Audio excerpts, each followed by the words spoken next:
Hello everyone, Shane Brick Customs here with another minifigure review today on the Clone Aerial Trooper, which was released in 2005 and was exclusive to the set 7261 Clone Turbo Tank, which of course is the first and rarer Clone Turbo Tank out of the two which have been released.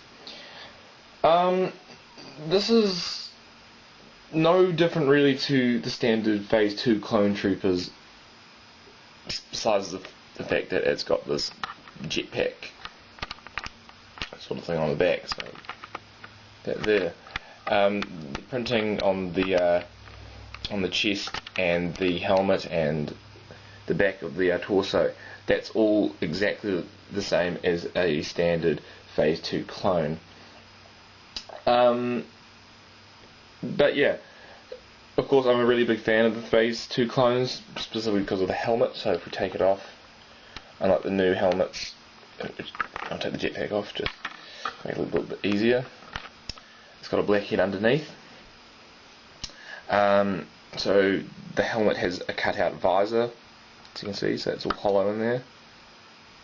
And there. So it's the black head that shows up on the visor, which I like a little bit better than the new ones where it's painted on the visor and they've actually got a face on the headpiece. But the jetpack connects onto this trooper through a stud on the back, which is attached through it sits underneath the headpiece, and then you put the headpiece on to lock it into position. It also comes with a long rifle. Of course, before Lego did molds for their guns, they would use the megaphone pieces and the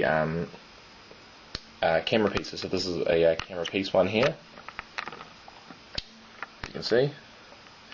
Take that out of his hands, and of course that came specifically for that trooper in that set. If we turn the aerial trooper around, we can get a good look at the jetpack.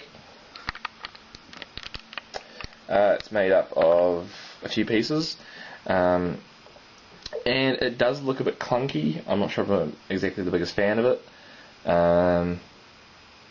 but I suppose it makes the minifig a little bit different and gives a little bit of variety to the set. It's one of the problems actually, it comes off very easily because it's only held on by one stud, so it's excuse me, it doesn't stay on very well and tends to be always a bit crooked because it's only attached to that one stud.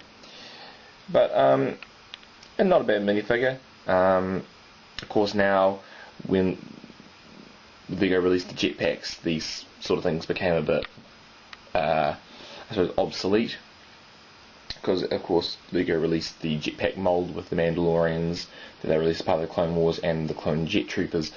So there's really no need for this sort of thing anymore.